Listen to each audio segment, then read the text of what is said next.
Show. Always Irish Show. Always Irish Show. Sometimes it's good to just yell about football. What are you doing? Don't do this to me, Harry! The Ohio State. It's Ohio State! What do you mean, the? It's a poison. I almost stroked out and died over it. I'm glad to be at the party. I'm mad we're this late. You ain't a captain of nothing but a sinking ship. That helps the defense without them even doing a damn thing. Doing a damn thing. The call-in line. 312-988-15. You tell Johnny all you've heard and seen. Oh, Irish. Oh, Irish. Oh, Irish. Oh, Irish. Irish. Yeah, that's right. That's right. Welcome in. Welcome back, folks. Welcome to May. Isn't it May 1st already? I can't believe it. We're in summertime now, folks. It's going to be a long grind to Notre Dame football again. Dude, I cannot tell you how not excited I am about this summer. I talk about it all the time, and I have no distraction. The baseball's not going to do it. We are literally just going to break down and worry about all things Notre Dame until Texas A&M. You guys, I don't know what else to do. I don't know what else to do. These are going to be some grindy months here getting to camp. Like, I don't know what we're going to do, but we're going to do it together, dang it. Like, we're going to do it together. Thanks for being here. I got something that's not that serious, and I got some other things that are kind of serious to go over today. Obviously, I want to prioritize your calls. We got a couple already regulars. Dr. John will have his honorary spot as the first call, 618. You're going to come up to. As I've been saying, this time of the year, open on the call-in lines, whatever you want to talk about. Angela, good morning to you, and Hank as well. Oh, gosh, Angela. Oh, she says, Hank, her son, just walked over and recited your opening word for word in time with you. Angela, this is a dangerous path for America's youth. I don't know about this. This is a dangerous path for your young son to follow. I'm honored, but slightly concerned. Okay. 6-star recruit Newt Rockne to the ND via the transfer portal. Yeah, casket transfer portal. You're right. He is in the transfer portal. His casket's been transferred across town. It's on my list. I'm not sure whether that's good news or bad news, bad luck or good luck when you start digging up Rockne and moving him around town. Okay? We'll get into it, but it makes me nervous when you start doing that. And I know that I'm tortured for my 12 years of managing Diocese of Joliet cemeteries. You know how many disinterments I've done? They're messy, they're expensive, they're dangerous. You never know what you're going to pull out of the ground. It just makes me nervous. Okay. Brandon Fry, good morning. Good to see you, man. Hope you're doing good in A-Town. Or near about. I don't think you're in Atlanta, but you're close enough. Adam Dowling, what's with almost no activity in the portal? Oh, God, that's such a good question, Adam. Is it, guys? Is it that guys are realizing the grass isn't always greener on the other side? Right? Like looking at Buckner and Pine and the way that didn't work out, grass is greener, but it isn't. And then you came back home. Is it that they're realizing the grass isn't always greener? What portion of it is, the Notre Dame stuff? Like football's football, in our world, in our brain, it's football. But for those guys, they want the ND degree. And it's like worth being third string to get an ND degree and be an accountant and make a bunch of money or whatever. How much of it is that? how much of it is what Mikey Poles just said? Mike and I have been debating this on Patreon, and we're going back and forth saying, and nobody's going to like this, but Mike brought it up, how Michigan usually doesn't have a bunch of transfer guys pouring out or whatever when they were building what they built that just culminated in a asterisk championship. So Gouldsby's saying to me, does this really tell you that maybe these guys are buying into Freeman's culture and the Notre Dame degree and all this, all the stuff that's wrapped up in it? Perhaps guys are buying in and they want to stick around and they like the way things are going and they like their teammates and they like their coaches and they love Notre Dame. My suspicion is it's probably a little bit of all of that, which puts Marcus Freeman in a little bit of a weird spot. I think you may end up seeing a couple medical issues with guys retiring or taking a medical year or whatever that frees up a scholarship. I think that's coming. Or maybe it needed to happen and it didn't. I don't know. It seemed like that portal window was real tight, didn't it? So here's the thing, man. Marcus Freeman may have to have a meeting with some of these guys and go, I love you, but like you need to go somewhere else because I need a scholarship for like a better athlete.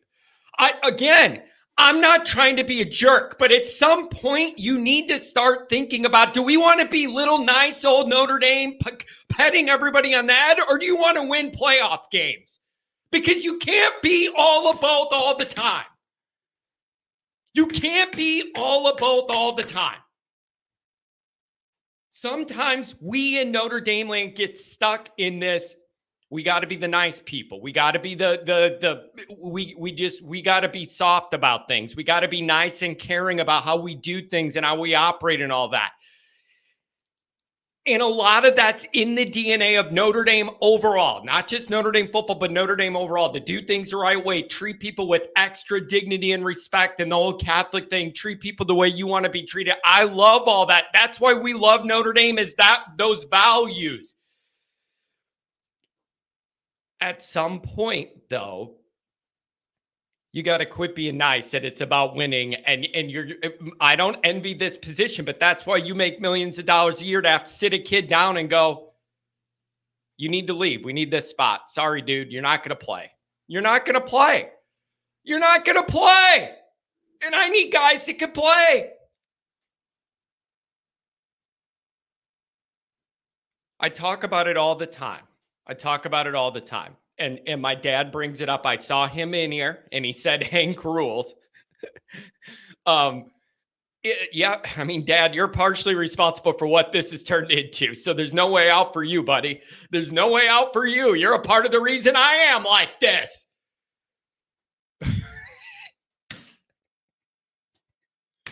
Man, I don't know. You're just going to have to... I thought we'd see a handful of guys move at least.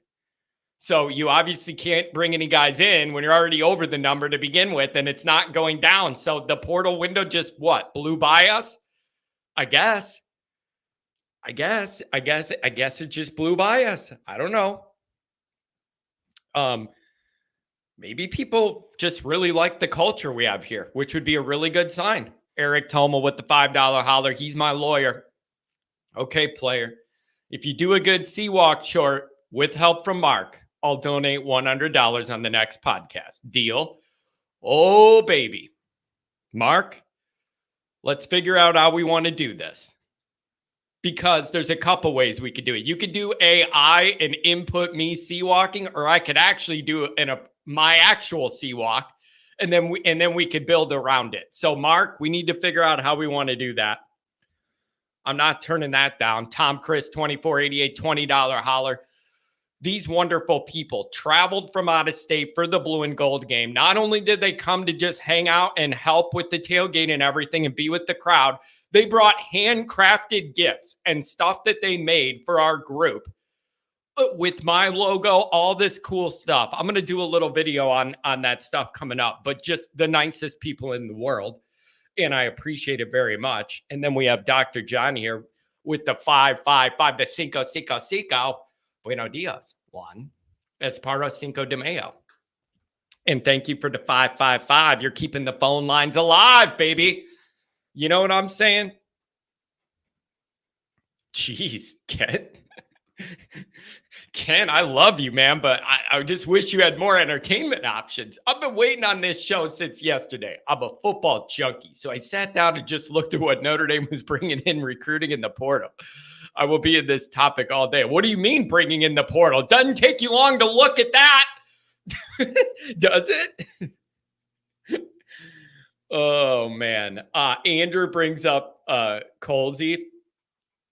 I mean, Goolsby's been like, I don't think he's going to play at Notre Dame for a while now. Like, so I don't know. Look at this, $100 for a 10-second video. What is this? What in the OnlyFans inflation is that? Hey, you got to do what you got to do, man. And nobody wants to see me doing anything that they do on OnlyFans. But I could see walk to a vintage Snoop song. That's for sure. That's what the whole Seawalk thing's all about to me. It's got to be the right song. That is the entire engine that drives the whole Seawalk thing for me. I need the right beat. It can't just be any beat. It's got to be the right beat that makes Johnny move his feet. I'm just telling you. Okay? Man. Yeah, I don't know, you guys. You're bringing up names of people that might leave or transfer that could. I don't know. What about a guy like Ty Chan, for instance? Ever going to see the field? Like, I'm not trying to be a jerk, but at some point, you got to make tough decisions that hurt people's feelings. And you might have to tell a guy that's never going to play you need that spot. All right, let me get through the introductions. Then we'll go to the call-ins. Always Irish OnlyFans, but with Hartman as the model. Well, now you're talking. Now you're cooking, baby. That I think you could get some traction on. Oh, man. I'm still waiting for him to be. You do realize Jesse Palmer's brother is, I believe, the host of The Bachelor. So you have a guy that's like done the college football thing and is all connected to football, running The Bachelor. It's the perfect fit for Sam Hartman. I'm telling you. Oh, boy.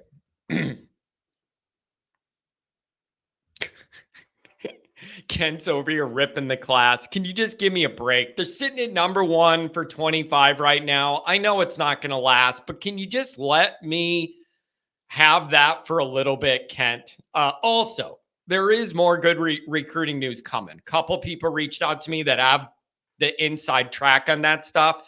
And when I get a text from a couple of them in the same day, that tells me something broke.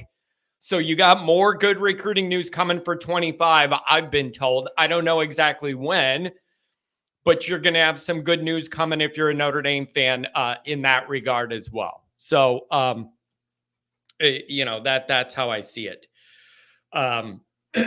And so you'll get some good news there. As always, you can find the program on YouTube. Do it. Subscribe if you haven't yet. Appreciate it very much. Give the video a thumbs up. That helps Yanni boy as well. Notifications on. You know why. That way you alerted every time a new episode drops. I know you don't want to miss it. Twitter, search bar Always Irish or at Always Irish Inc. Emails alwaysirishnd@gmail.com. Audio only anywhere you want it. You can get it if you don't want to see my stupid face. I don't blame you at all. Okay. Neither do I half the days. I don't blame you. The Colin lines, 312-988-15. Dial it up. Tell Uncle Yanni all you've heard and seen. Instagram, Facebook, Always Irish Inc. USA Today, Irish Wire. Read all about it. How about this one, you guys? Patreon.com/Always Irish. It's the former captain and myself breaking it all down. Although there's many of you in here that overlap here and on Patreon. When this show's over, I'm releasing something at 11 o'clock on Patreon I really think you're going to like, and it's something a lot of you have asked for. What it is it is Mike Goolsby and his old teammate Jared Clark from Notre Dame breaking down the blue and gold film. They go over an hour, and it's just Mike Goolsby and all his experience. Jared Clark, who's a championship-winning Florida high school coach, literally sitting there just breaking down all of the blue and gold activity. It is a beautiful It's the most football-y football thing ever. Kent, I don't need to tell you this, man, but you can't. The way Notre Dame you can't. Your brain is Ohio State wired as far as recruiting. You got to realize, man, Notre Dame can't operate that way. It's just a different jungle to navigate, man. Like, if that's what's in your mind, look at this number. Yeah, like I'm just telling you, Notre Dame's got to go about it different, Kent. It isn't going to look the same on that roster, man. Go over to the ndsubwayalumni.com. They got, listen, man, the Lusky came through at the blue and gold tailgate. I mean, we got it right off the website, and oh, baby, you could, 4 shots for 1 shot. You can't beat it. Oh, you can't beat it. It's a beautiful thing. All right. I think I'm caught up. Anything else? We'll come back to it. I want to hit these early callers, give them their time. 612 and 618. Dr. John, happy May.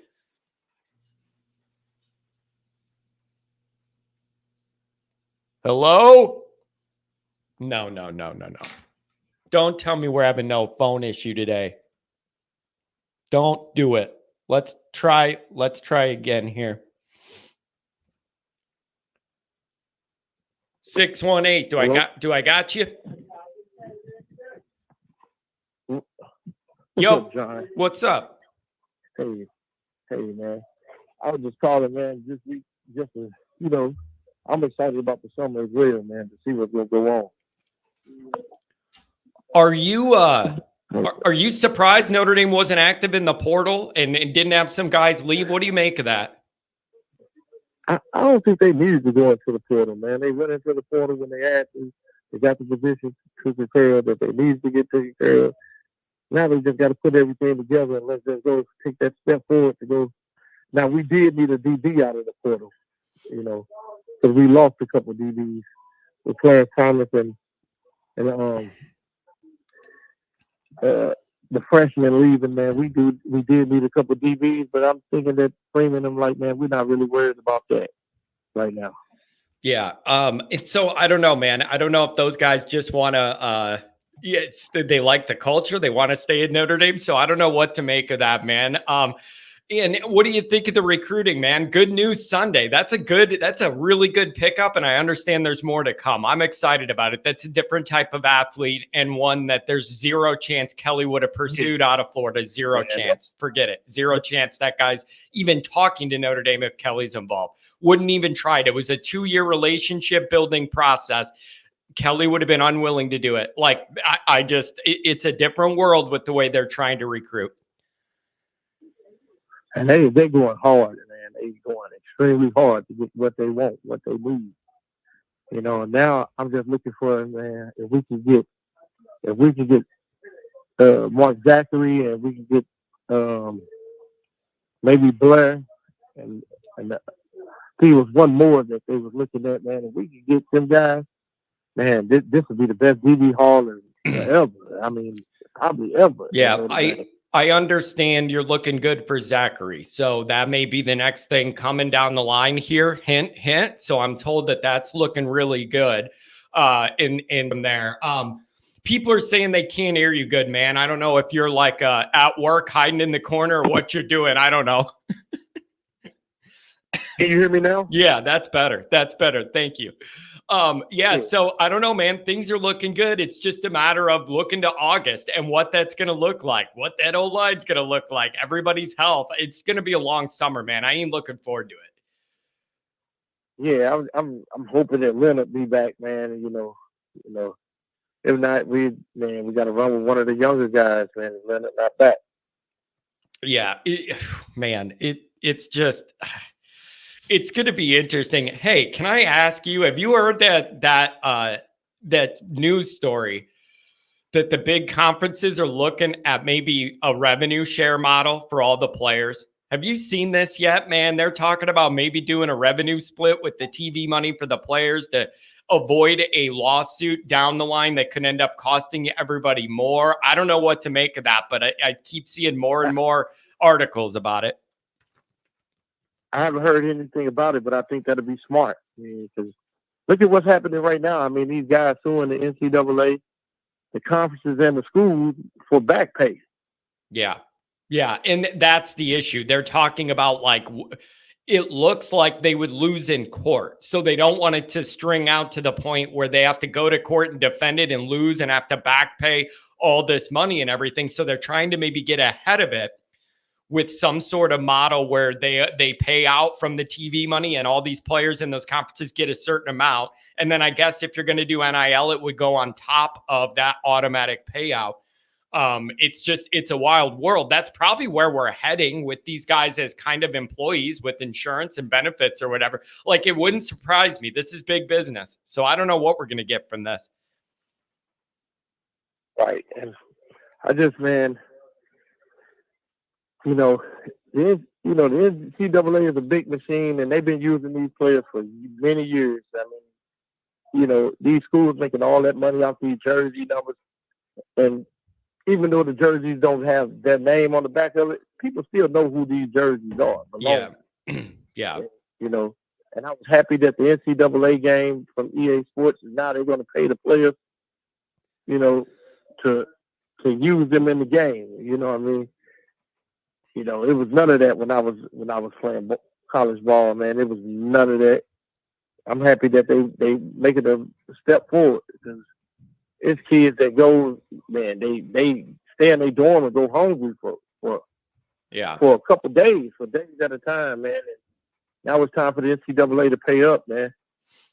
Yeah, I don't know. And the issue is, see, here's where I get stuck, man. My issue is, as a Notre Dame guy, Notre Dame's playing both sides of this. Kind of wants to be independent, but be involved in all the bigger picture stuff that the conference members are doing.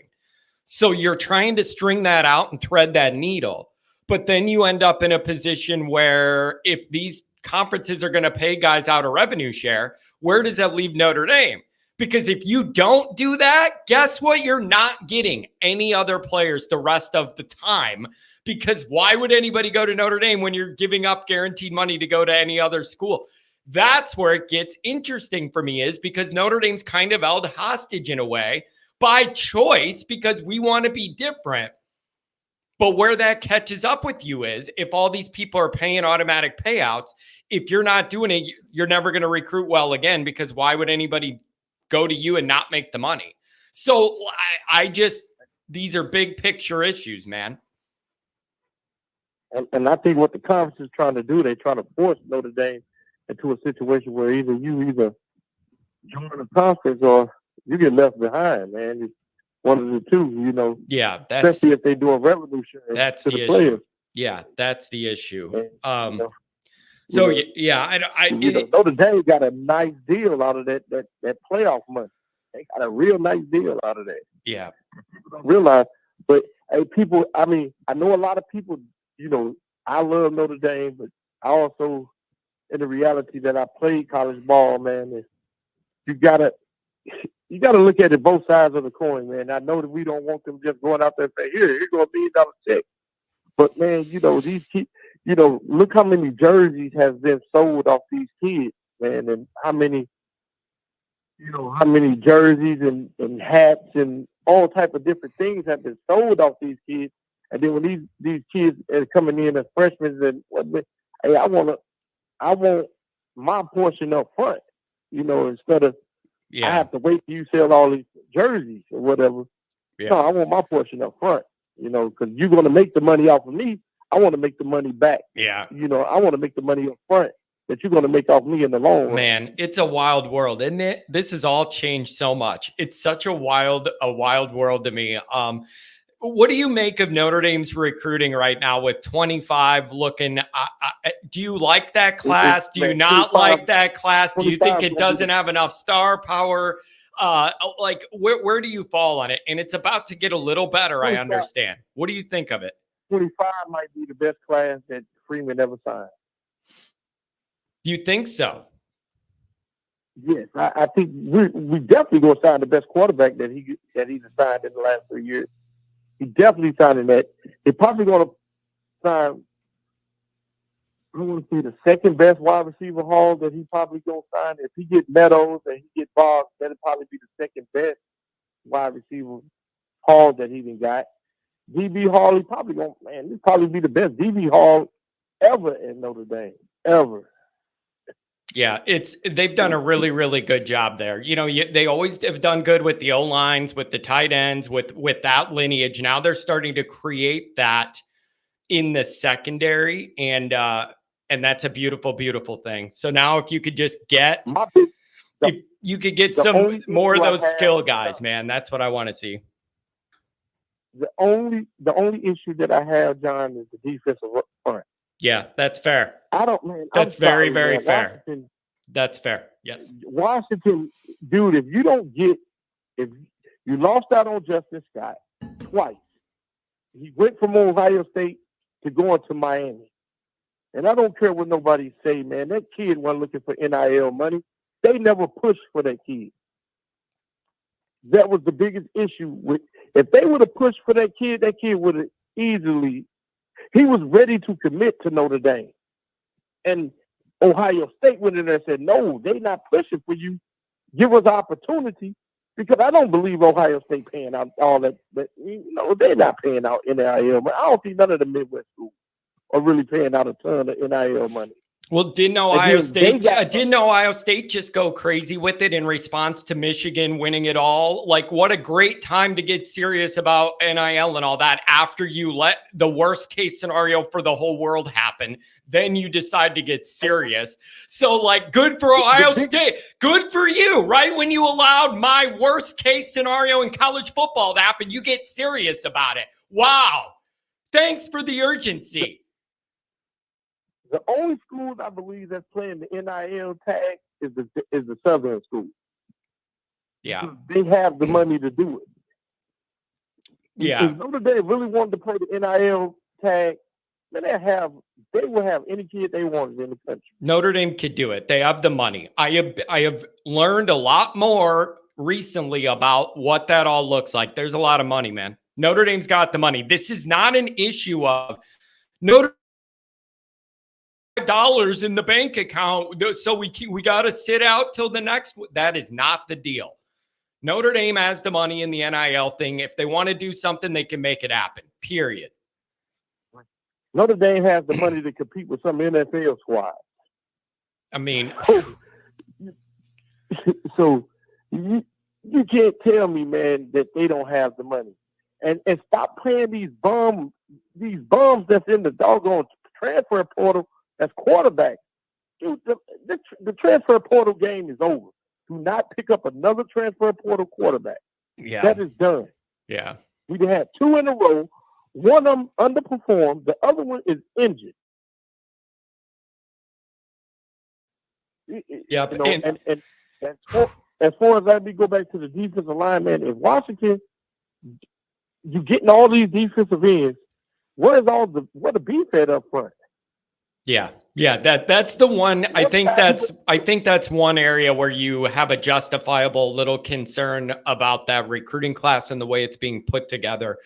And the other thing is with the NIL, are you going to get to a point where Notre Dame's going to have to bend on the theory that they're not going to do NIL for incoming recruits? That's, I think, one area where if you wanted Notre Dame's NIL to turn a corner and get more advanced and modern, it would be providing those incoming freshmen with something, which I understand now is not the case. You got to get in there, prove yourself a good guy, a good player, good student, then you could get those benefits. A lot of these guys, if you want a 5-star guy, you're going to have to kick him something as a freshman, and that's something Notre Dame's been reticent to do. So maybe that's something that could be adjusted with some flexibility moving forward. See, you're up in northern Illinois, we're up in the Chicago area. I'm in southern Illinois. Illinois is one of those states that's able to pay high school students NIL money. They're able to go and gain NIL money. Do you think the best kids in Chicago, if I could get NIL money in high school, the best kids in the state of Illinois that's in the Chicago area, that's in the southern Illinois area, do you think they say, hey, I picked Notre Dame just because and they're not going to pay me no NIL money. I made enough in high school. No, you didn't make enough in high school. They're not going to pick Notre Dame. Stop paying these quarterbacks in the transfer portal. They're not. It's not working. Yeah, You're giving these kids $1 million contracts, and then they turn around. Either they end it, or like Sam Hartman, he underperformed. yeah. That's you're right, man. It's interesting. I don't know, man, and I just don't know how Notre Dame's gonna. They just always have to thread the needle of maintaining our values and everything we want to do, and then keeping up with the Joneses with the money and the NIL enough to compete.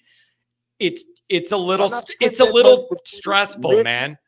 It's a little stressful for me to see the way Notre Dame has to mirror what else is going on to stay up and not fall behind, because you're not included in those groups, but you kind of need to be associated with those groups. That's a tedious little balancing dance to me. And why not split that money between your guys like Carr, Minchie, even that Jelly, and when he come in, dude's nice. Split that money between them. You don't have. They ain't asking for no $1 million. I mean, anything. Some of these people ain't never seen that type of money. Right. Yeah. I don't know, man. This is going to be. It's a changing world, and we just need to see how Notre Dame navigates it. Pipa Vacqua, welcome to Notre Dame, buddy, because you just inherited a beast of a job, and it ain't going to be easy, and there's going to be a lot of changes he's going to have to navigate. Anything else, my friend? Thanks for calling on a Wednesday. What over the weekend? Oh, I saw Duo. Oh, you better believe I saw him threading that needle and whipping that ball all over, man. I love that footage.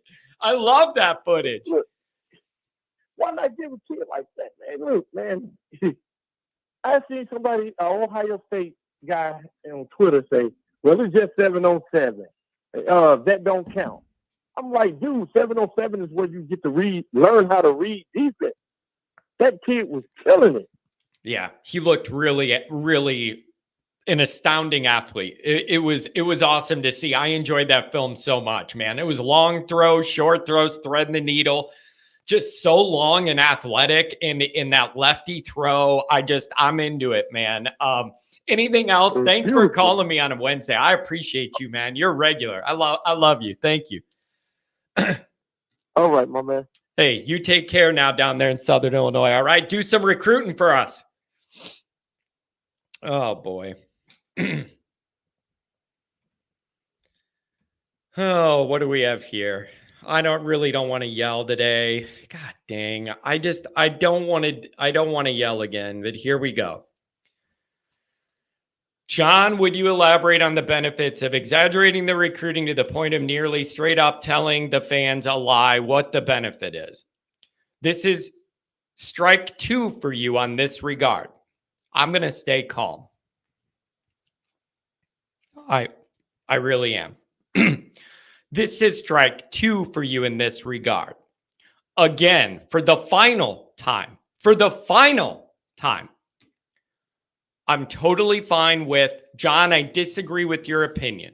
I'm totally fine with, John, I see things another way. I'm totally fine with, I disagree with your philosophy on this, and this is why. All of those are comments that I will entertain every day here all the time.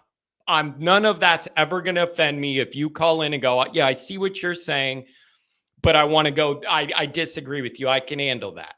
But this is the second time in 2 weeks you've accused me of lying on my own show. That's strike 2. That's like the one line I'm not going to let you cross, is questioning my personal integrity doing this work. Anything else, I'm totally fine with. Make fun of the way I look, make fun of the way I sound, whatever you want to do. But this is 2 times in 2 weeks you've accused me of lying. And I'll tell you the exact same answer that I said to you before. It does me no good to lie on here. There's no winning if I literally came in here and said, our recruiting's terrible, but I'm going to come in here and say that it's good. Like, there is no benefit to me to do that. There's no benefit for me to lie about anything I do on here because you're going to get exposed. You can't get away with that in this arena. You can't get away with straight up lying about stuff because it's going to kill your credibility. So there's no point in me. You really think I'm sitting here saying, man, I know the recruiting's awful and trending the wrong way and it's nowhere near where it needs to be, but I'm going to come in here and pump all these people with sunshine? Since when in the history of this show, since 2016, have I been the one on the sunny side? When have I been the one on the glass half full pumping the I've never been that guy. I made my reputation here, and the only reason I have the followers I do is by being the other guy, calling everything out that wasn't good enough. I go the other way.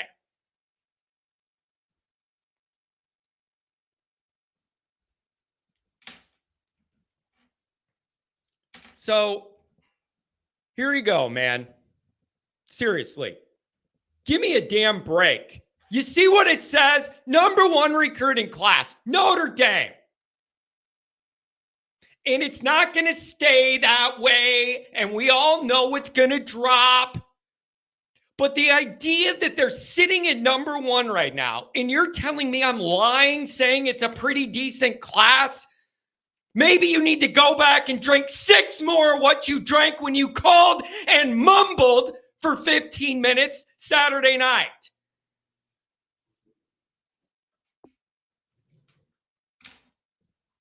Dude, seriously, you need to seriously get a grip, man. Here's the thing. Look at this now. Click on the recruits. Let's take a look. Bro, you can do that all you want. You could do that all you want. It's still going to be better than what the last guy did. Like, that's the other part of this. I don't know what you want. I don't know what you want. Brian Kelly even try to recruit. Is that what you want? Do you want to go back to that? Do you want to go back to that? A guy that wouldn't even fire up the jet to go recruit? Is that what you want? You want it all. You have no concept of reality or how this shit gets done. You just want to drink 90 drinks and magically Notre Dame's good and you call me. If you can't see how vastly different this roster is being shaped and the way that they're trying to recruit it, I can't help you. You're unredeemable. You're unredeemable if you can't see any of that. 72% blue chip rate compared to 56. Oh, but that's not good enough. We know I can't believe I'm going to say this, but I'm going to be one of these people now. If it ain't good enough and you don't go be an Ohio State fan, you and Kent start always Buckeye. Seriously, do always Buckeye and you guys can 5 stars out the ass every day. 5-star out the ass. Go ahead.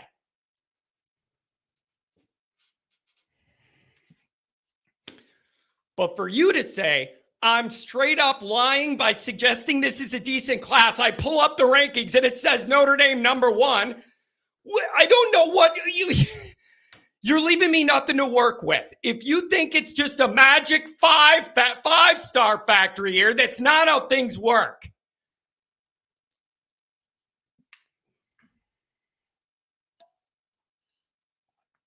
Is the recruiting perfect? No. It isn't perfect. Do you want more 5 stars? Yeah, who the hell doesn't? Oh, pull up the recruits. Nothing's ever going to make you happy. Nothing's ever going to make you happy. Like, you're just, every day it's the next thing. Nothing's ever going to make you happy.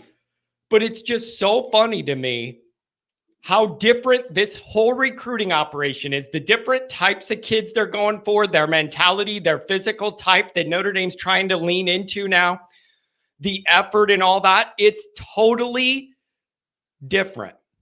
It's totally different. You don't get any of these quarterbacks we're talking about with Kelly.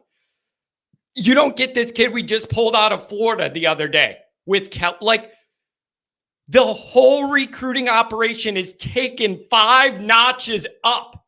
The whole thing.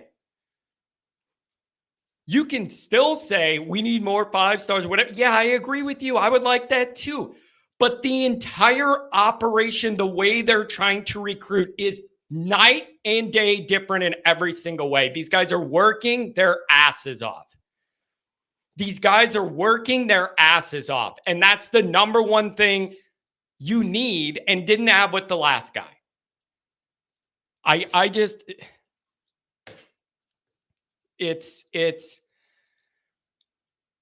just gets tiresome, man. Nothing's ever good enough.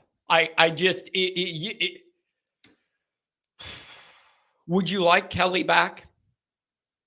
Like, was that what you want? Would you like Kelly back? Like, the recruiting operation's night and day. The process is different. The kind of guys they're going after is different. Even the parts of the country they're starting to find guys is changing. There's a lot to like about all of that. They're getting athletes that have the physical gifts and mentality that you didn't get under Kelly. I think that's going to lead to good things down the road. But saying that I'm lying just to what? I'm lying to, like, I never said, well, okay, then you got to tell me. I never said I was a fan of Kelly. Those are words you put on me. I'm just using your logic. This guy's not good enough. That guy's not good enough. Who's good enough? Who is good enough? Type a name. Type a name. Who's good enough? Type a name in this chat and tell me, who is the head coach you would want here that's going to be able to recruit the way you want every day? Type a name in.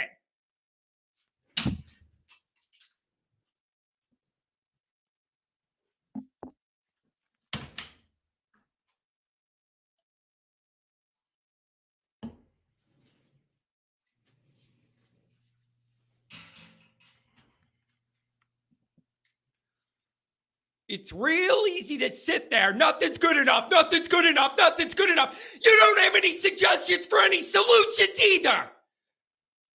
You don't get credit for doing this routine when you have no answers. You have no answers. Just complaints. No answers.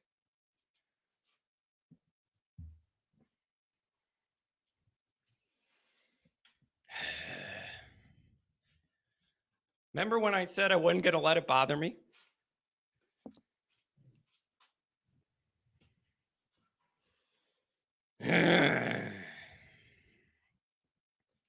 Kent, chill out. All Kent's trying to do is crank him up more.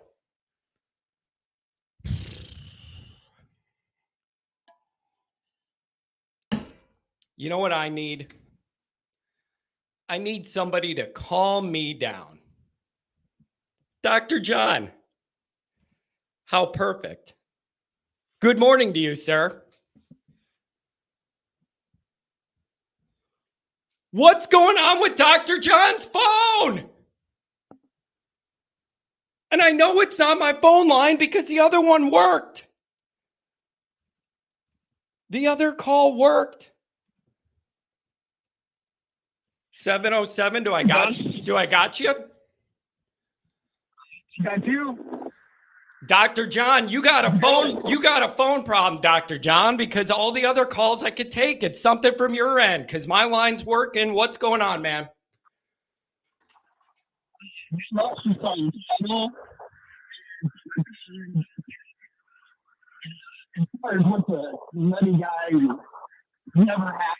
I can't hear you, man. You're all muffled, dude. I can't hear you at all.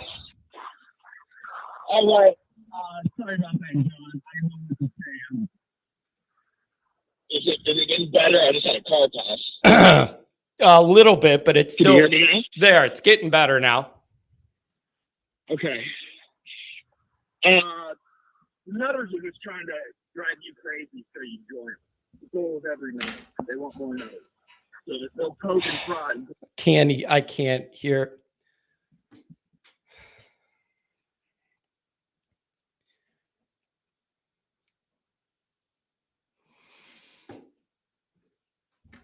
Not the smoothest start to this show.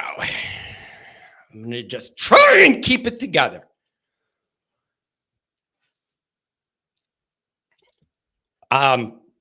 Any of you guys, feel free to call again. I do not believe my phone line is the issue. But everybody's muffled. Everybody's car sinking to the bottom of a body of water, and they're calling me for help. Sounds like they're shot into outer space. It's not my phone lines. They're working. Let's try this.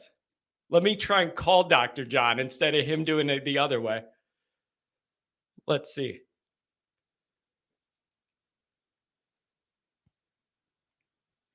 Are we on this time? I got you. Maybe I just need to call you instead of you calling me. No. I noticed when I went to my settings, I had my media volume way down for some reason. Well, hey, I'm just glad it isn't my fault. That's all. Dr. John, it's good to talk to you. It's good to talk to you, man. I just need to calm down a little bit, and talking to you always brings me a little comfort and peace. Thank you very much. Well, it's funny that this happened. You know, I always I'm ready to this call with a whole bunch of bullet points. And believe it or not, number 4 on my list today was the commander. Oh boy. How relevant. It's very relevant. I remember, I don't exactly know what he had put, but he had criticized you for something. Oh, I think it was because you upbraided him for saying something about somebody on chat. And then he accused you of something. And I thought, you know, you have always been self-deprecating. And if you were just protecting somebody online, and he got on you for that, it just kind of blew me away at the time. And I missed, I don't know if I was too much into my tequila Saturday night or what, but I missed his phone call. So I did not hear it. I might have to go back and listen to it. Don't. I think anyway, however many of those tequilas you had, he sounded like he had 10 more when he called. So don't worry about it. Okay. Yeah. Anyway, yeah. Oh my God. I'm going to lose my mind.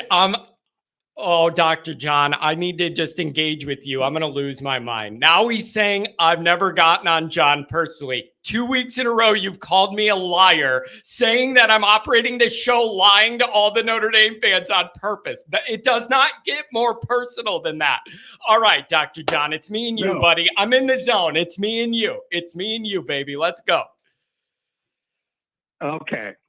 Now, when you talk about that line thing, I lost a friend about it, and by loss, I don't mean dying. I just cut her off because she had called me a liar in a conversation on St. Patrick's Day, and had no reason to question my memory. Anyway, I'm thinking I'd like to organize a chat. Oh, he's going to love this. A chat boycott. Let's just don't react to him. You know, just don't. Yeah. And not just you, but everybody on chat. You know, okay, I'm done with that. I'm done. Let's move on. Okay. Okay. Okay. I watched your video this morning when I was on my stationary bike and talking about RKGs. I still think that's a good thing. You just have to define it differently. That's all. The right kind of guys are the right kind of guys with an edge. Yeah, that's fair. You know, That's very, very fair. That's, It's you could have RKGs, but what is the definition that can see that's the problem? Because when Kelly did the RKGs, it was transparent that what he meant was we're not able or I'm not willing to recruit eye-level guys. I'm selling you guys with John's body type and telling you there's potential and they have traits. That's why RKG got such a bad name for me, because it was transparent. It meant I know we don't have the talent to win. I'm finding all these good boys and I hope they develop some year. Like if we could change and agree on a modern definition, then I'm with you. Yeah. Yeah, he was just hiding behind that. That's what I think. So yeah, definitely true. Anyway, and Dr. John, by the way, Goolsby's been talking to me a lot about this. He's been talking about, being around the team Blue and Gold week and around and seeing the recruits come and go that weekend and behind the scenes. Goolsby's saying he thinks they're starting to recruit these guys that have a little bit of an edge to them. And they're not typical, perfect, cookie cutter, John Kennedy, Catholic high school, Chicago pipeline into Notre Dame. They're not all that kind of guy, but he's getting them to want to buy into Notre Dame. I think that's awesome. I love that. Finding those guys that have a different kind of edge and mentality, but also want to be involved in all the Notre Dame stuff that we value. I think you're onto something there. That intrigues me a lot. You need guys with a little bit of an edge, cut a little different. I agree. They just need to be able to cut it in the classroom. I think that turns a lot of guys away from Notre Dame if they feel like they can't cut it and they don't need to somewhere else. So yeah, I don't know how much that comes into play, but I think it does. Yeah, it definitely does. And it's Notre Dame's different, man. You got to have a certain mindset to want to do the Notre Dame thing. It is going to be a harder journey through college than it is a lot of football factories. It takes a different mindset to want to be a part of that and challenge yourself in that way, not on the field only, but in the classroom as well. Notre Dame's different in that way. And I think Freeman, I know I'll get pushback on this. Freeman is doing a pretty good job on selling some of those guys that this is a good investment in your time and where the direction of your life as a young man. That message is getting through. The recruiting is improving. It is not where anybody wants it. You don't have all the 5 stars. It's not Ohio State or Georgia. I know that, but it is getting better. It is getting better. And, I don't know what we got to win a lot for people to get on board. I think that's where we're at now. You got to win a lot for people to get on board, whatever. Well, and I think that's why this year is a critical year. And unfortunately, it's a critical first game. The way the schedule's set up, you get through that game and you should be able to breathe for a few weeks. Dr. John, I can't. Listen, I try and avoid sometimes falling into the over emotional John Notre Dame fan trap, but it's hard for me. There is really no way for me to look at A&M in any way other than it is just the biggest moment, like for Freeman, like just year 3 and that environment, and people don't know whether there's no way for me to like underplay what a big moment that is. It's such a momentum shifter, Dr. John. The whole arrow, the whole vibe of all of this with Freeman, with the team next year, it's all riding on Texas A&M's result. It's all that momentum, that arrow is riding on that one result. And there's just no other way around it. It's a huge moment, and you got to be good enough week 1. Yeah, and we all have this myth of the third year, too. Yeah, well, exactly. Like, it's all there. Yeah, we all look back and selectively, this guy did it in his third year. This guy did it in his third year. This guy did it in his third year. And so we have this expectation that it's going to happen now. Yeah. And hopefully it will. Man, you need a big You need something big to happen. And I just think if you get A&M, you're going to be riding high. You have some manageable games after that. That's how you really build this into something next year. But it's hard to do it if you drop that first game.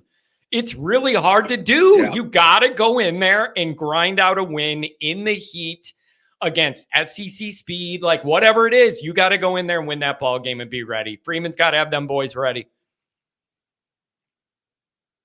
I agree. And regarding our little conversation about who's going to start that first game at quarterback, the wind seems to be blowing in my direction, I think, here. Which direction is that? That Leonard is not going to start that game. I think he is. I think he is, Dr. John. If I he know comes, you do.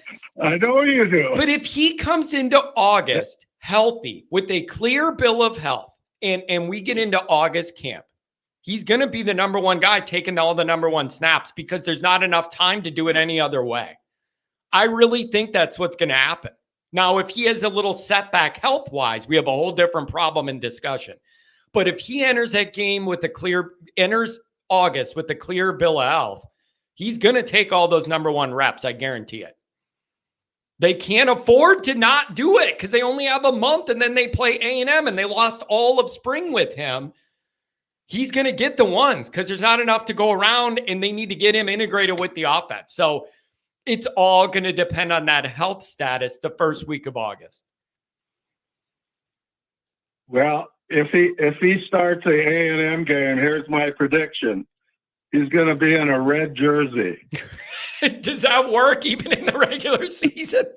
I like that. Yeah, hands off our guy.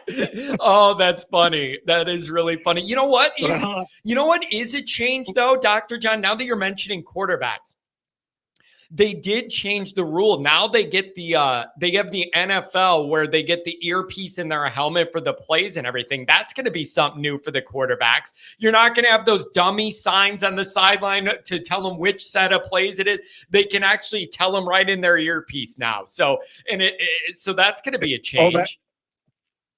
That's a rule. I didn't realize that. That's a rule change. Yeah, so they're gonna give them an earpiece, and I think some of that is to avoid the Michigan situation too, where if you don't have all those signs, then there isn't signs to steal. Although now they'll just hire a hacker to hack into the radio frequency and do it that way. There's always a modern way around it. Okay, well, I've got another quarterback thing to talk about here. You know, I always consider I got to bring some comic relief to this show. Yeah, I need it. Thank you. Just to keep you on an even keel. Anyway, I have a friend that went to the University of Montana, and in one of the playoff games, it was a $2 bet, and I bet against his Grizzlies, and I won $2. Well, he said, let's let it ride. And he bet me, and at first I thought it was a sucker bet. He bet me, let it ride. He bet me that Hartman would not get drafted. Okay. I thought, that's a sucker bet. I'm taking it. Well, he came through town just before the draft, maybe a week before the draft. I reminded him of the bet, and he said, no, he never made that bet. He never made that bet. So now I don't know for sure what I should do to remind him that he made the bet and he won it, or just to let it ride and get my $2. What a man of integrity. What's the ethical thing to do here, John? If he forgot it, then you forget it. The hell with it. That's on him. If he forgot it, then it never happened. That's not the Notre Dame thing to do, John. All right, buy the guy a cup of coffee next time. It probably costs more than $2 anyways. There, you're even. Buy him a beer. Give him a margarita or something. Oh gosh. But Dr. John, let's get serious though. Let's get serious. Here's my all right. Let's get real here. I believe if healthy, I have a hard time getting serious, John. Well, good. I need that in my life. Go for it. Let's do it. Here's where it gets tricky. Oh, Pat just wrote, share your Seattle Okay. Okay. All right. I used to like Connor, you know. Yeah, I know. He's giving you a hard time now. All right. Follow me here. If clear bill of health, you roll with Riley Leonard. You don't have a lot of time to divide up number one reps in August. He's going to get the lion's share, be number one. Fine. Here's the question I have. Say he goes down early in the season in the first couple games with like a serious injury where there's a lot of time going to be missed, multiple games or longer. Do you go to Angeli, or is there an opportunity for Carr to move in there and accelerate his track at Notre Dame and assume that role? If it's just cleaning up the end of a game and the guy's banged up or whatever, that's a Steve Angeli specialty. But if it's going to be a longer-term thing, is there any chance they roll with that and go with Carr instead of Angeli? That's where my mind goes as the next level of this in a worst case scenario with the quarterbacks this year. Well,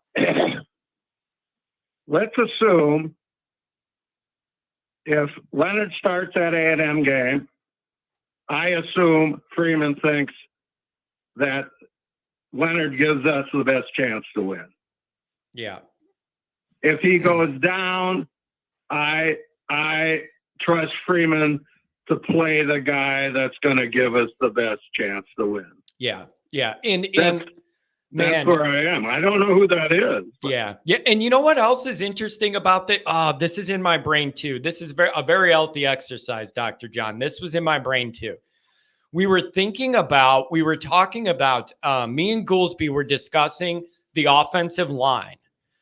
And he told me,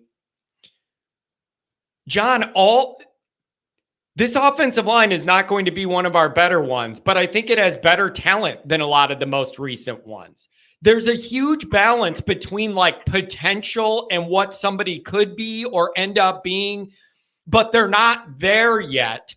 Versus a guy that has more experience but a lower ceiling, and you know what you're going to get. And how do you balance that? Going with like what you know, but it isn't really that good, versus rolling the dice on a younger guy who has total inexperience but a huge physical athletic upside. Your risk management there, like how willing are you to risk it with some of these young guys that aren't polished, but they have more talent than the other guys you would play, but though they're more reliable? It's a delicate balance. Do you get what I'm saying? I do. And that's where I think you got to trust this staff that they're going to make the move they think is best to win. You know, it's a simple thing, I think. You play the guys that are going to help you win. Yeah. And this staff, from the little I know, I think he's put together a great staff. Me too. Yeah. He just has. I totally agree with you. This is the best staff that I've seen from Notre Dame you would probably have to go back to Lou's staffs that had like Barry and Urban Meyer and all that. Like you would have to go back a long way to find a staff more well-rounded than this. Also, here's the other thing. They all recruit. They all try and recruit. They all grind. They're all working. They help each other. Mickens, you got to keep Mickens. Somebody's going to throw him DC money next year, and you have got to keep him around here to take over after Al's done. That's on my radar because he's so good at recruiting and developing these secondary guys. I'm worried we're going to lose him. You got to keep that guy. He's an all-star. That guy's an all-star. But this staff instills a lot of confidence. And it's been a very long time before I went into a season being like, I love and have a lot of confidence in the OC, and I love and have a lot of confidence in the DC. Usually I have a worry with at least one of them. It's a big deal, John. This staff's really, really good. I agree. And this is where our friend Pete is going to be very instrumental in keeping these guys. Yeah, I like how you said my friend Pete with that little laugh. I'm just thinking of that email thread, and It's Dr. John. You're amazing. You're amazing. I'm serious. How's the blood pressure right now? Telling you, man, you're doing a great job. Yep. All you got to do, Yep. it's just your voice, Okay. Dr. John. Voice, it really doesn't matter what you're saying. Your cadence and your voice is just, Oh, thank you. it's comforting to me. It is. It's comforting to me. That's good. Your voice is relaxing. It Okay. brings me down a little bit. I'm just trying to Thank relax. you. I Thank just you. breathe in. I'm Okay. doing my breathing I got techniques. Yeah, go ahead. I got 3 points I just want to cover. Okay. Was Marcus father-in-law at the tailgate or not? Yes, he was. That's what I thought. Yeah. I went through the pictures and I thought he was there. So Yeah. also, whose pickup was that? Adam Dowling. He always brings the pickup, and it's the back of the cooker, and then it's the stage. It's a multi-purpose truck. That's Adam Dowling. All right, and I presume Adam will be there for Miami of Ohio. Is that correct? Yep. What do you say? All right. Yep. Anyway, okay. My second to last point is you never answered in chat on Monday whether or not you'd sell me the rights to Monday's show. Oh, I must have missed that. What do you need it for? Do you need it for? You can have it. I won't sell it. You can have it. I think I could make a documentary out of that and sell it somewhere online. Anyway, my last point is I really was disappointed when we were talking about Parker on Monday, and I put in there I supported Parker, but I thought he was Peter Parker, and nobody said anything. Is it a generational thing? Like, did that go above all of like my generation's head? Is maybe that's it? I guess. Yeah. He was Spider-Man. Dude, I just think there's a generational divide, Dr. John. And you know what though? Man, there certainly is. You gotta be the hippest dude on a live stream on YouTube in the whole ecosystem, man. I'm telling you. Oh my. Oh. Well, brother, what I don't even know what time it is anymore. Yep. Oh, you still got an hour to go with somebody that knows something about football. I don't know if I'm gonna make it. And then I got an appointment in Crown Point for some Always Irish stuff, so I might have to leave a little early. Anyways, I got to drive to Crown Point and do a little Notre Dame business. You guys, my wheels are always spinning, so I got some Always Irish related business to tend to in Indiana today. Well, and I've got my annual physical today, which it hurts a lot because they're going to tell me how long I've got to live, and you know what they do to determine that? They cut off a leg and count the rings. You better be careful or you're going to end up being the next Rockne, and we're just going to have to move you wherever we want you. You're just going to come with us wherever we go. We'll find a new use for Adam's pickup truck. All right, my man. I love you. I love you. Say hi to your folks for me, I will. I love you, Dr. John. Never change, my friend. Never change, okay? Take care. Bye-bye. I needed that. Thank you. Oh, my God. Andrew, I got you coming up. Nick Dean, let me get a couple of these chats going. Yeah, I'm meeting in. Here's the deal, you guys. You might remember for the Blue and Gold game, we did the bandana charity, the dog bandanas, and all the money goes to the Humane Society. And it went well and it took off. And now we got other stuff we can add to that and that kind of thing. So it's a beautiful thing. Going to figure some of that out today. I wanted to get into some sort of charitable wing here. The next one I want to do is going to be Ronald McDonald House charities that help families of sick kids with hotel stays and food and meals when they need to be near a kid's hospital for some serious stuff. We needed that for our daughter, and it was a big help. That's my next angle for the charity stuff. But I wanted to start with the dog thing. It was an easier step in the charitable waters with the dog stuff. And that's where I think we want to get the golf involved and really build something out for the Ronald McDonald House, raise some money to help these families whose kids have problems and surgery and all sorts of bad stuff. Okay, couple chats, and then Andrew, we'll go right to you. Nick Dean, thank you very much, man. A $2 holla times a $2 holla is a $4 holla. I really appreciate it. Thank you. Andrew Gilmore has a good point. Indy treats itself like its own conference. Why do they need to wait around and watch the SEC and Big Ten come up with creative solutions to corner the market? That's a very, very good point. Andrew, I actually really love that. What if you reverse engineered all this shit and Notre Dame was the people with the new ideas and the modern reality of everything? How does that change everybody's eyesight in the way they view Notre Dame? If Notre Dame, instead of running behind and keeping up with the trend, what if Notre Dame was the one to start a trend? Very interesting to think about. Also, perhaps, I don't know for sure, perhaps under younger, more modern thinking leadership, like a young athletic director, a young coach, and a younger president, maybe you could start to see some more of that activity. Oh boy. We may be ranked number 1 for now in 25, but are you telling me you wouldn't trade our class for the LSU? Yeah, probably not. Or yeah, I probably would. Like if they have more 5 stars but the issue is that's not reality. Like I understand what Commander's saying. There's more 5s, bona fide 5 stars in each of the Ohio State's class and LSU class. Like I totally understand that. And I want that, right? But it's not apples to apples. Notre Dame cannot recruit the way LSU does. They physically cannot recruit the way Ohio State does.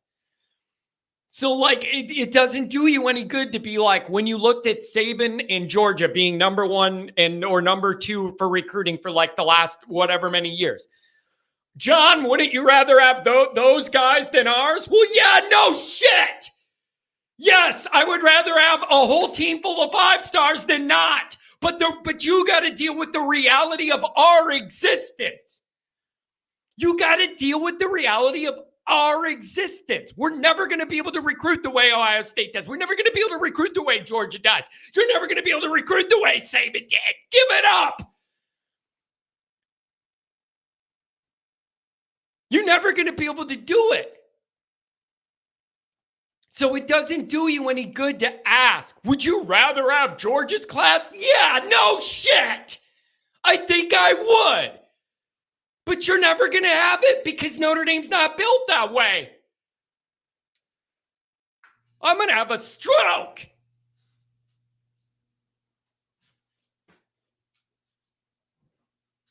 I don't know, Pat. I don't know if they could block you. You're the one with the wrench. Hit me over the head with the wrench. Do me a damn favor.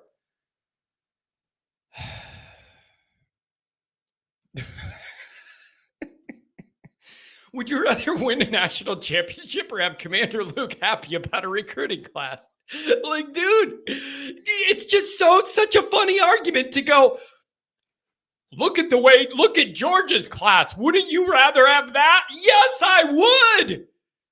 Yes, I would.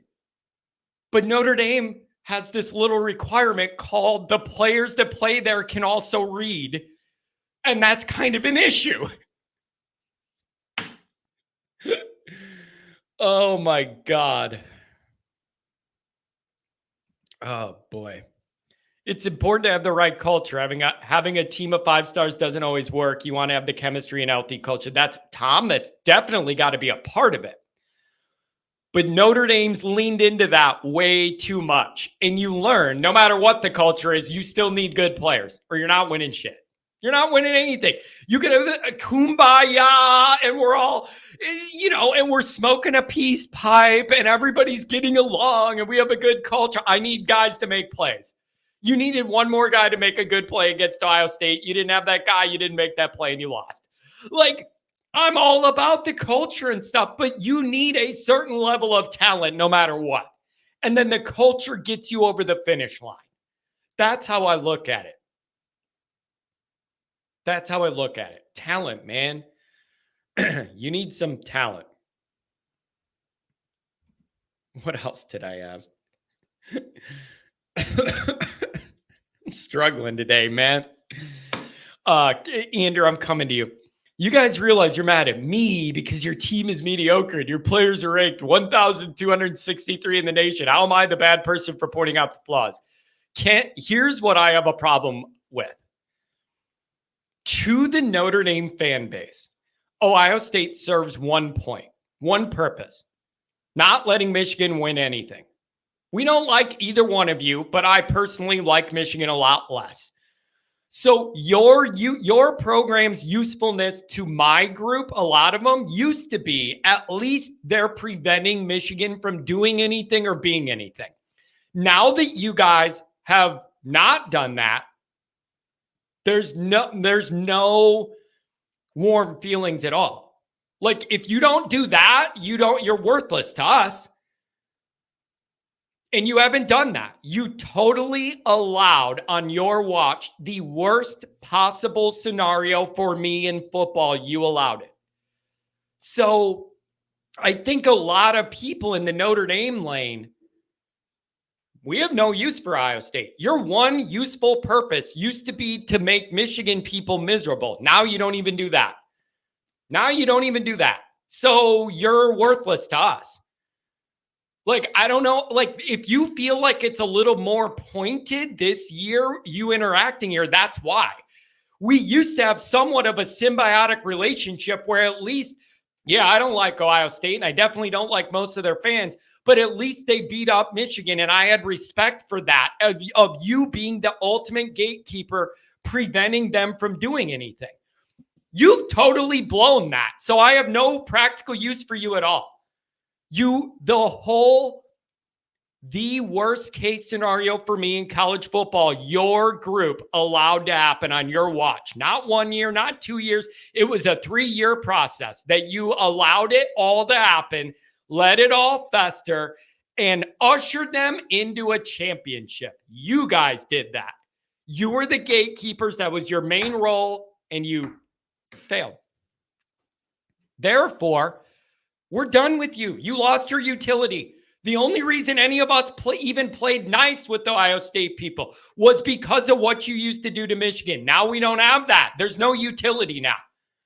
And we spent $13 million on NIL and we're getting ready. We're serious this year. It's too late. It does not matter to me if you win the next 4 college football playoffs in a row. I will never forgive you for what you allowed Michigan to do. It's over. I will never forgive it. I'll have an axe to grind till the day I die.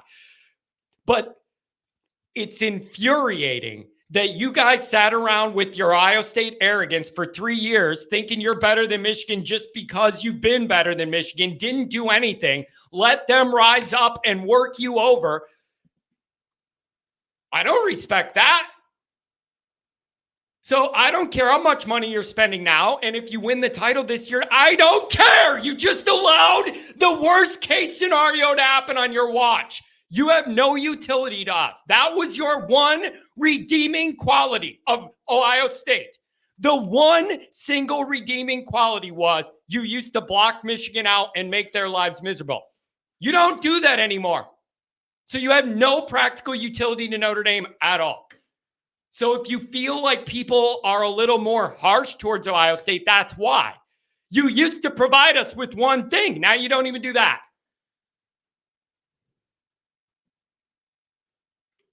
So that's the issue Notre Dame people have with Ohio State. So you want to brag about how much you're spending now in the offseason and what's going to happen or whatever. That's fine. It can all happen. But you already let the one thing that could never happen in our lifetimes happen.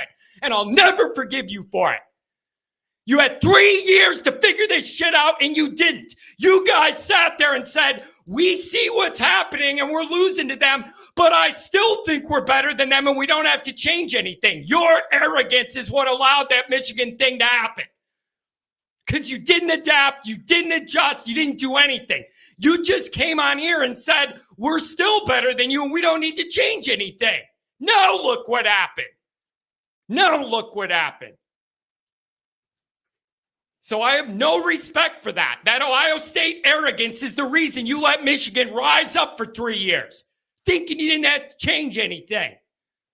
And you let all of America down. And it doesn't matter to me if you win the next 5 titles in a row. You already let the one happen that couldn't in our lifetimes. That's on you guys.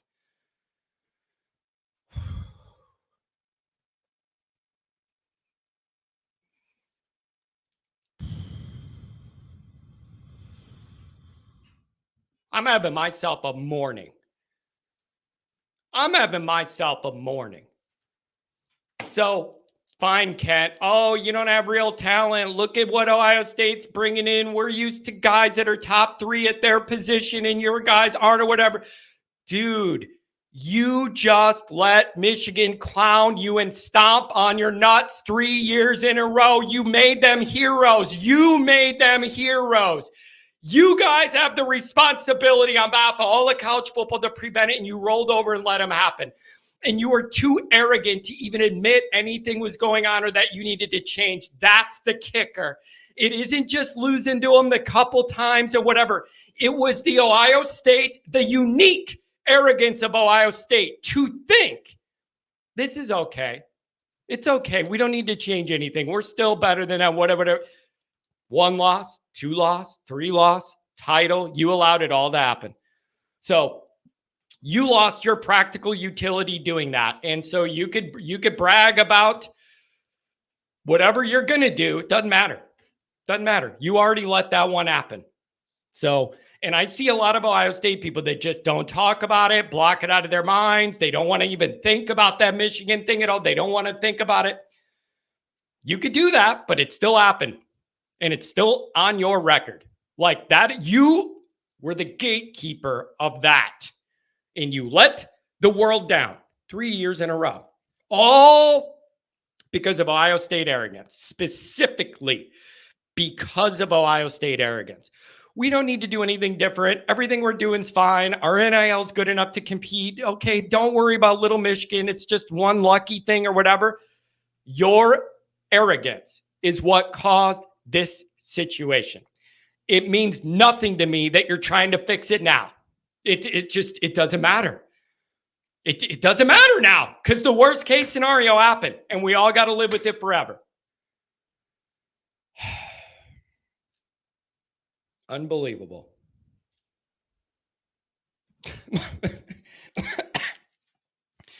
Andrew, can we get along this time? I don't have much left in me, man. It's been a long journey this morning, buddy. Dude, it's been a long journey this morning. I didn't expect it. I didn't want it to go this way. I'm pit now. I'm sweating on the air. Can you calm me down? Yeah, I actually called in to defend Freeman a little bit. But just to your last point on Ohio State, I don't know how Kent is crowing. His head football coach literally has one job. He's supposed to be like the offensive guru, a quarterback guru.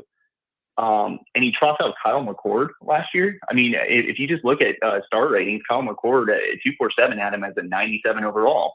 And I can just tell you, and I'm pretty objective, John, but just by watching the spring game, CJ Carr, who was not a 97 overall, he looks like a better QB prospect than Kyle McCord. I mean, am I wrong on that? I mean, Kyle McCord couldn't read a defense. He had to look to the sideline, and Ryan Day had to literally tell him where to throw the football. So yeah, and I just don't know how you can crow when you're supposed to be a quarterback guru and you trot out a guy like Kyle McCord. And you literally, if they had a good quarterback last year, they would have won it all. So. Andrew, is it fair to add into that equation when you're speaking about it? Is it fair to add in his ultimate transfer destination? Doesn't that inform you of like where his level was at too, based on who pursued him and where he landed?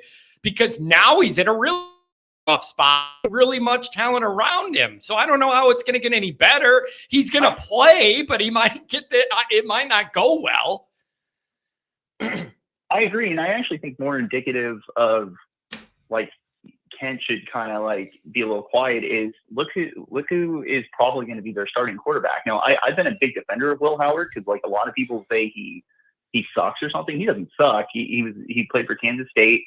I thought he had a really great game last year against Texas, but I don't think anybody is got Will Howard on any sort of Heisman shortlist, and in fact, and earlier in the chat, they were listing quarterbacks. He's not in the top 10 in terms of returning quarterbacks, according to a lot of the pundits out there. So it's just like, pump the brakes, man. Will Howard was not heavily pursued. I mean, I think USC took a look at him.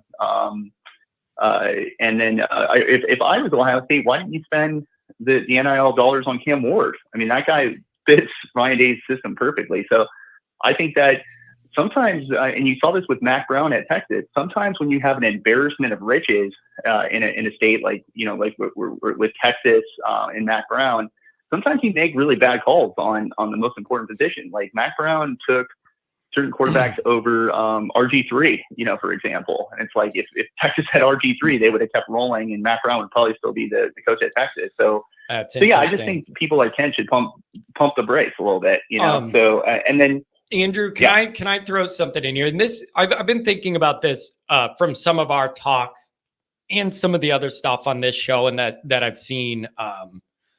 Andrew, I've come to a conclusion. There's a lot of Notre Dame fans that I feel like have a lot of scar tissue and been let down so much with Notre Dame. I think there's a percentage of them that do think things are starting to change for the better with the mentality and the build up of the team and the build out of the team and the staff and the talent's kind of changing a little. I think a lot of people do see that and feel it, but they're not going to allow themselves to go all in and buy in on it until they see the big time results on the field. I just think there's too much scar tissue, and a lot of people are protecting themselves and edging emotionally, and they're not going to buy in until they see those results on the field. That's just the sense I get, and I'm not telling anybody that's the wrong way to be. I totally understand if you're in that position, but I feel like a lot of people are sitting right in that spot this summer, kind of optimistically wait and see, but aren't going to go ahead over heels and buy in, because every time we do, we just get punched, Yeah, I completely agree. That's where I'm at, and I'm going to concede a big point, which was I was, first of all, nobody should call you a liar, and so when I say that I was sort of in Commander Luke's boat in terms of being a little underwhelmed with Freeman's recruiting, I would have to admit, and it really came from 4 high-profile losses when we lost Dante Moore, when we lost Peyton Bowen, Keon Keeley, and Justin Scott. Yeah. With that said, I don't know how you can watch the spring game, last Saturday or a couple Saturdays ago, and not see like all the talent on the field. I mean, I would argue on the defensive side of the ball, 2 of our most prized prospects made the 2 best plays all game. Yeah. You had Bryce Young absolutely destroy Payne and force a fumble. Payne got up injured afterward. I mean, that just shows you this guy's a true freshman. He's already hitting like that. That's ridiculous. And then KVA tracking down that first throw by Carr, where Carr made the absolute right read. Yep. He had a lot of mustard on the throw, and KVA broke it up. It just showed you this guy's going to be like the next Manti Te'o. So I think about somebody who's probably not as, like Kent would look at the recruiting rankings and look at Aeneas Williams and say, oh, we find guys like Aeneas Williams a dime a dozen. It's like, Aeneas Williams looked like a man out there. Yeah, he did. He was one of the better players on the field, Andrew, and he was not even the top-rated running back in the class. Keefer Young was. He jumped out at me on that blue and gold film. It was more obvious to me when I got home and rewatched it on the film. But like, he is not built like an early enrollee freshman at all. Like, he is built. Andrew.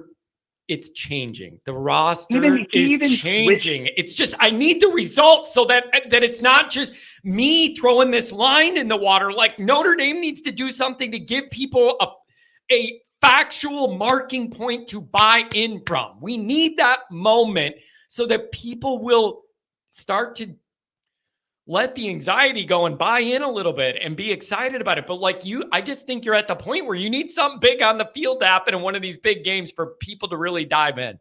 I don't know. Yeah, I agree. And I just think, I'll just list a few names, like a guy like Micah Gilbert, not the top-rated recruit in the wide receiver class, already looks like he can play serious Division I football. Cam Williams was a 5-star, so if Kent's looking for a 5-star, he just didn't play on Saturday. Yeah. Then you guys got guys like Greathouse, you got Faison. You got the 2 transfers coming in, so they totally rebuilt the wide receiver room. You look at the secondary, you got Morrison, Mickey, Gray. These are all really young guys who are going to contribute big. And then you look at the 2 guys they have coming in. Dallas Golden, I mean, Kent was like last at offer list. Alabama came pretty hard for him at the end. And plus, he's a Florida recruit. And Miami and Florida State have their acts together. I guarantee you they were calling on Dallas Golden, and he picked Notre Dame, so that's a huge win. And then Ike Taylor's kid, Ivan Taylor, that's a ridiculous pull. So that this all goes to say that Freeman's his own worst enemy. He's raised the expectations. He's landing, talented skill players, and that's why I disagree with Dr. John respectfully that year 3 is not an arbitrary thing. It's like it's fine that you're assembling all this talent, and I think Freeman really is. And we didn't even talk quarterback. It's like, how could you watch Saturday and not think, wow, like CJ Carr and Minchie, because like I wanted to really crap on Minchie because Goolsby loved Minchie so much, but he showed a lot of talent out there. So it's like he's building this talent. It's like to your point, you've got to get the results. You can't lay an egg on the road. And so, so that's where I'm at. So I felt like I had to call in. I mean, I think people, maybe Commander Luke, but people who might be critical of Freeman have PTSD from those high profile losses I mentioned. Yeah. But you cannot doubt that he's building really good depth in terms of scouting. He's doing a good job. And like I didn't even mention this guy, Sean Sevillano, the defensive tackle. Yeah. When they signed him, he was like a super low 3-star guy. But I liked his build, because his build sort of reminded me of my favorite Chargers player of all time, which is sort of an obscure guy named Jamal Williams. He's a 2-time All-Pro for the Chargers. He got injured and it sort of wrecked his career. But for 2 seasons, when the Chargers were at their best, Jamal Williams was the nose tackle in a 3-4 defense, and he just ate 3 blockers, and so let the Chargers really get a lot of pressure and stop the run and stuff like that. And Sean Sevillano is sort of built like that. So, and I thought he looked pretty good. So there's a lot of talent. And so it's like, now it's incumbent on a really good coach to put the talent together, put together a good staff, and you don't lay an egg on the road. So that's, and you do not drop a game to a random ACC team. Yeah. And so let's see if he can do it. If he can't do it, then you start to think like, geez, is this guy ever, I mean, it's great that he can recruit, but is he ever going to put everything together? So see, and that's what makes me think, though, that we feel like the talent's different and gives you a different opportunity out there with how you play and look physically. We like the support staff. I mean, it's hard to find 2 better coordinator, a 1-2 punch at coordinator. You're starting to flip the quarterback room, which was the number 1 problem forever with Kelly not figuring that out on a high level. It puts you in a good position, but you got to actually seal the deal on some of these Saturdays. It's about time. It's about that time, Andrew. Well, and he woke up in the wide receiver room. It's like it was criminal that as the first 2 years I coached. I don't know if it was like a admission situation where you could not get transfers, but it was, I would say specifically last year, it was criminal that the only wide receiver recruit they brought in was some broken down receiver from Virginia Tech. Yeah. I mean, that cost Notre Dame 2 games. I mean, if we had decent wide receivers against Louisville, and then potentially against Clemson, although Hartman just couldn't hit anything that day. But I mean, just like we were just such a grinded out, 10 yards at a time kind of offense. We had no one who could stretch the field, and it's just like, I don't know how Freeman missed that, but he's not missing it this time. He got one of the fastest wide receivers in the portal. He's bringing in a really reliable guy in Bo Collins. He's got Faison Greathouse, Micah Gilbert, Colby. I mean, it's just like, come on. And then you got a good play caller. You'd think that they can open things up a little bit. So I think that's huge. So. Yeah. It's frustrating, Andrew, because I do see a lot of differences between the way this operation's putting things together and what we're used to the last 25, 30 years. I see a lot of tangible differences. But until you get a obviously, clearly different result on the field, I don't blame people for having doubts and not totally buying in and saying, John, I've heard that before and we got let down.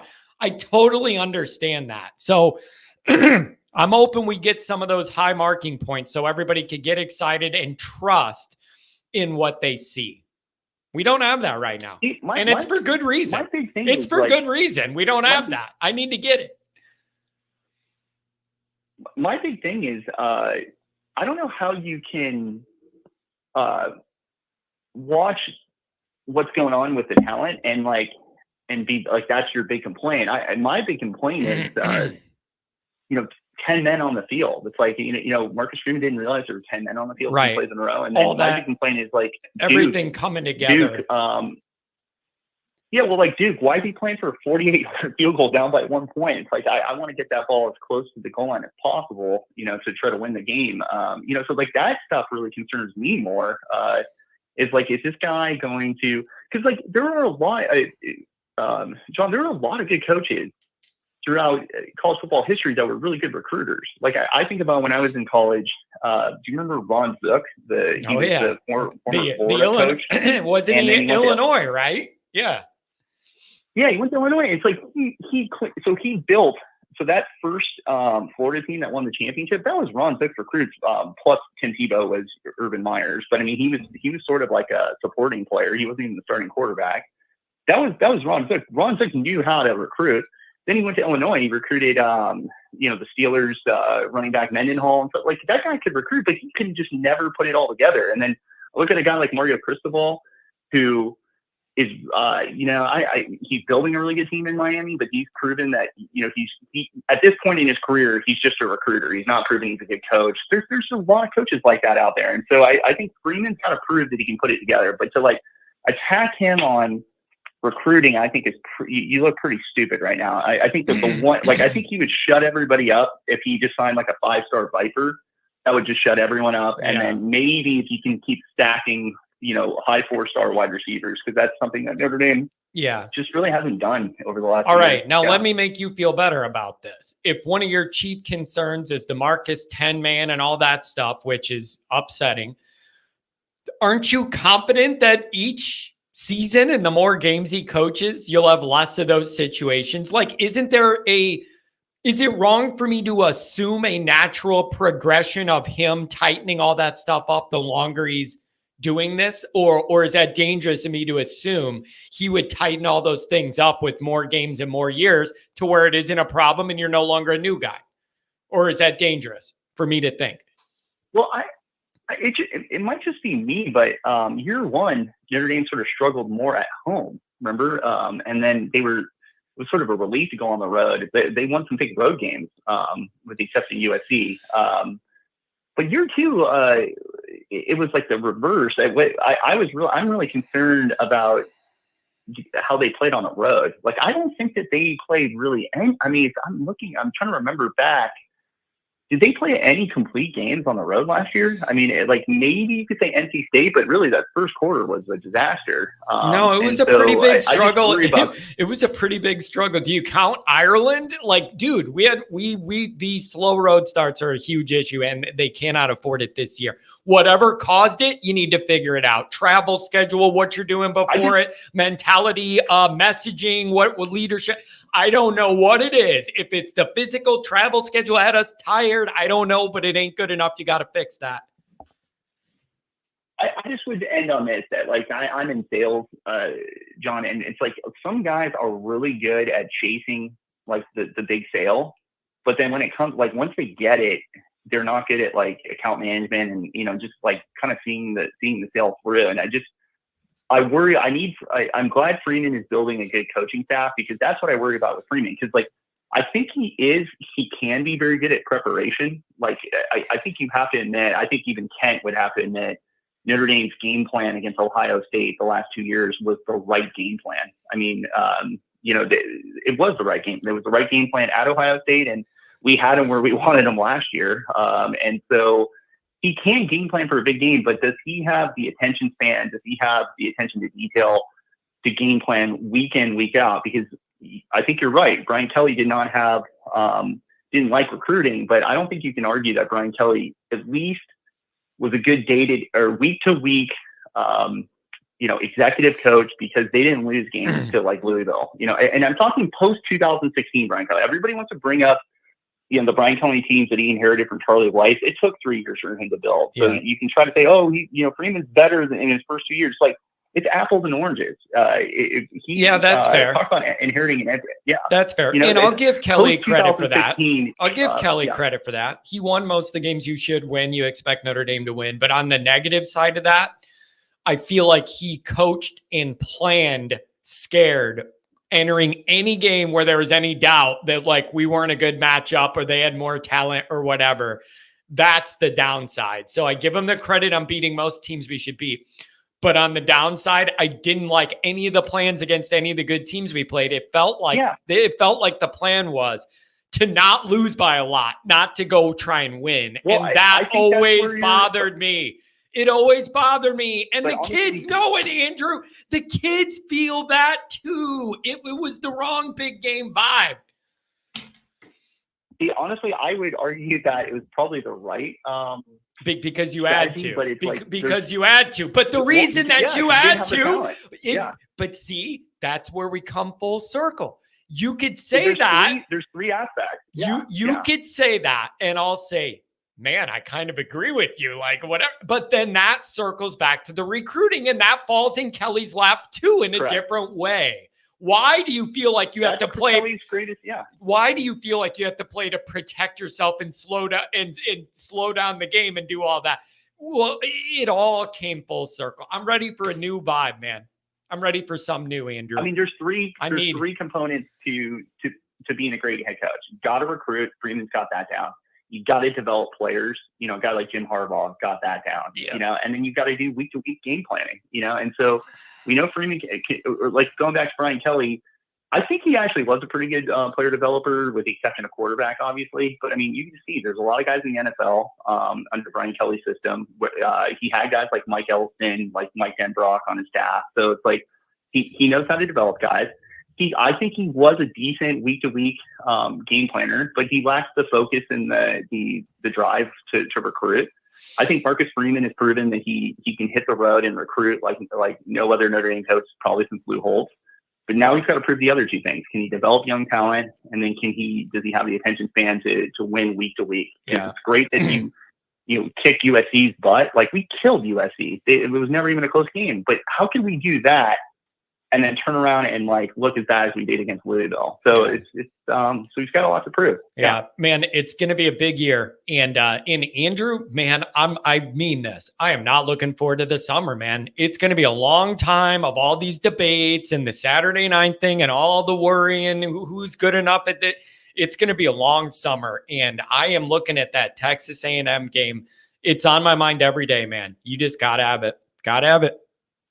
Yeah, I would just say, no, I think it's sort of a boring summer because for me as a fan, because we're not getting an offensive tackle, it looks like I would have liked to get a transferred tackle, but regardless, really the biggest thing I'm looking at is injury report news because I think Notre Dame's arguably 3 most important players are injured right now. You got Leonard. You got people forget about Mitchell Evans for some reason. They do. They totally. Awesome, they barely even got mentioned all spring. Yeah, you're right.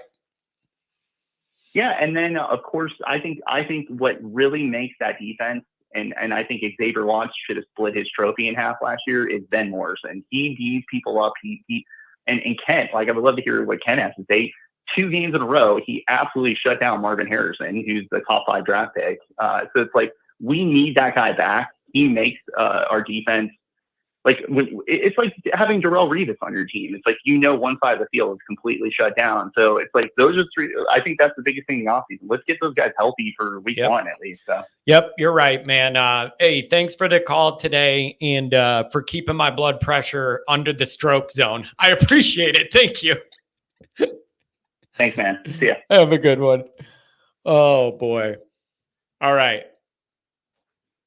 That's going to be it for the show. I'm going to get ready. I need this drive. I'm looking forward to this drive through the country, going to Indiana. I'm looking forward to it. I need it. Some sunshine. I'm going to do the, what do you call it? The sunroof there, get some breeze, get some sunlight. I need to chill out a little bit. I don't know why this one got me, man. Mark, Here's the deal, Mark. I need to go to this Indiana thing, take care of the business. When I get back home later tonight, I'm going to edit some of this stuff up, cut out my segments of me yelling. Those always do good. Do that. And then I guess we need to figure out this Seawalk video. Think if you have any ideas while I'm driving or whatever, and message me or email me if you have an idea of how we want to do this. Because I got money on the line now to do a Seawalk. So we have to come up with something. Maybe I'll think of the song I want. Because that's a key to any good Seawalk. So I got to think about what song I want, what beat I want, and then we'll go from there. All right, you guys. Exciting Wednesday show. Exciting Wednesday show. Thanks for the engagement. Thank you for the chats. Thanks for the donations. Good bank of calls today. And it's going to be a long summer. It's going to be a long summer. I'll see you guys. Thank you very much.